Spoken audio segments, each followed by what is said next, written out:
mercy toward us. Wendell, for your goodness and your mercy toward us. You ready to talk about that, sir? You Amen. Amen. Amen. Amen. Amen. all right? Goodness, goodness, goodness, goodness. The definition of goodness from the dictionary is a moral standard, if you will, from a good quality, a trait. But what I truly believe goodness is, the ultimate goodness is the attributes of God. It's one of his fruits of the spirit. Goodness is something that we do not deserve. Some people call it mercy, some people call it favor, but his goodness is something that he desires for us to have as we are in the right, righteous relationship with him. And also, it is his faithfulness, unwavering love toward us. It's not if it is not one of the main qualities, it is the main quality of his goodness. Goodness is one of the fruits of the spirits found in Galatians 5 and 22. It is what us as believers, I feel, are to operate in daily in our, as we display it in our engagements, in our actions, and our interactions with one another and the people of the world. We need to always try to, as much as spiritually possible, to display goodness because God showed us goodness. How did he show us goodness? He showed us goodness on the cross. So that why we can have everlasting life with him. He showed us goodness by waking us up every morning, by giving us traveling mercies. God also, in his goodness, it provides safety for us and comfort when we are faced with life and life circumstances. Pretty much when life is life. When we are faithless, God is faithful. And we can find that in 2 Timothy 2:13. Can we turn to 2 Timothy 2:13 real quick?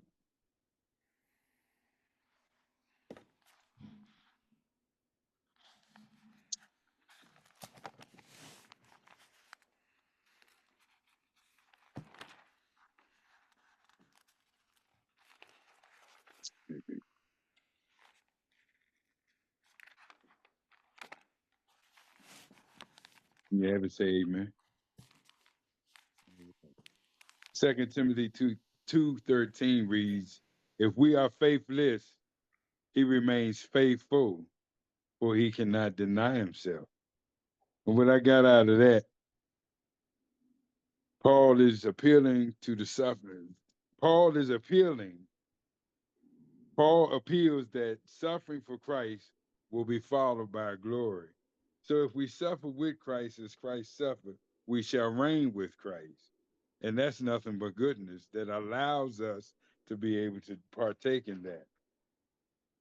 Also in Psalms 92 and 2, Psalms 96:13, it declares of God's righteousness and his faithfulness. Psalms 92 and 2 reads,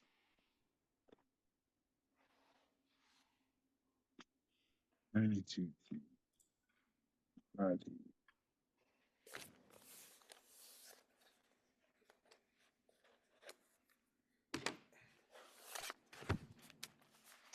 well, we can start at one. It is good to give thanks to the Lord and to sing praises to your name, O Most High, to declare your loving kindness in the morning and your faithfulness by night. God is faithful and good to us. His goodness reigns with us both day and night. Morning, he woke us up this morning, as I stated earlier. He brought us through our jobs and allowed us to get home safely. You know, sometimes folk don't make it back home. It's a blessing and God's goodness to be able to make it home from work in the evening times. You know, so often we take it for granted and say, "Oh well, I'll be back home." The only one that I truly believed that was sure that they was gonna return was when he went up on the mountain with his son. He said, "Me and the lad shall return." So God must have spoke something to him when he said that. Isaac, Abraham, and so another quality, another assurance, if you will, of goodness is that it gives us strength. When we're weak, he's strong. That's God's goodness. Mm. That's God's goodness. When we feel that we just can't make it anymore, God comes or he sends a word because he says in his word that his word won't return to him void. And so that's an attribute of God's goodness. And like I said at the onset, that's one of the fruits of the spirit. So if we're striving to be more Christ-like, we ought to strive to operate in goodness. When we're down and distraught, it's also a source of joy. And it also gives us a hope. Christ in us, the hope of glory. So that's a few little things that we can walk on and test to see of God's goodness. And it's all for our good because he says in his words in Romans 8:28, he's going to work all things together for the good of those who love him and who are called according to his purpose. And by it being all for our good, it's for our good because he is good. Hey, it's for our good because he is good. And the top of it, and it pleases him to make us in relationship with him. Wow. That's all I have for that right now, sir. Amen. Amen. Amen. Amen. So I had asked Wendell to think about the goodness of God and his goodness towards us. And so that's where he went with it. One of the things that I had thought about with when people are good to you is that they're looking out for your well-being. Your well-being is important to them.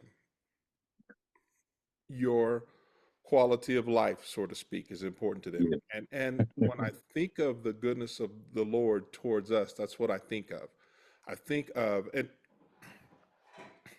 mine has just been going, so we want to open up and talk. Okay, so the goodness of the Lord, righteousness, um, those concepts are kind of for me walking together. To be in a right relationship with God, first of all, means that there is nothing in between us.